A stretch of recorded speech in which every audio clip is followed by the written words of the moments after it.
হংকংৰ ৱাংফুক court নামৰ আৱাসিক কমপ্লেক্সত ভয়াবহ অগ্নিকাণ্ডে সৰফুৰো চকুৰ ছায়া। মৃত্যুৰ সংখ্যা বাঢ়ি গিয়ে অন্তত ৫৫ জনত আর প্রায় ৩০০ জন এখনো নিখোঁজ।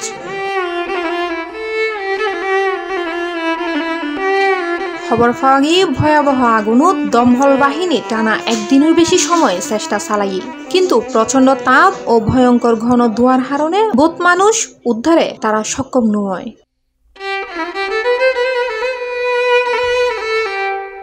আবাসিক ওই প্রকল্পগান হংকংর উত্তরাঞ্চলের থাইফু ডিস্ট্রিক্টের মধ্যে এন্ডে ৮ ব্লকত প্রায় ২,০০০ ফ্ল্যাট এবং প্রায় ৪,৬০০ টন ৪,৮০০ জন মানুষ বসবাস করত।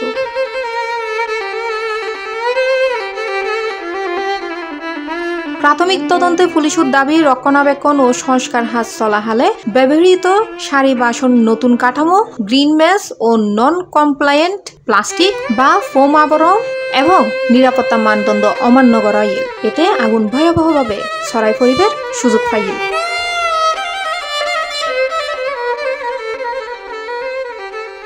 সিকিউরিটি আর ফায়ার সেফটির ফোয়ারে জড়িত প্রতিষ্ঠান প্রেস্টিজ কনস্ট্রাকশন এন্ড ইঞ্জিনিয়ারিং কোম্পানির বিরুদ্ধে ৩ জনরে ২ পরিচালক এবং ১ ইঞ্জিনিয়াররে গ্রেফতার করাই এবং ইতার বিরুদ্ধে উন্মুক্ত অবহেলার দায়ে ফৌজদারি মামলা চলে।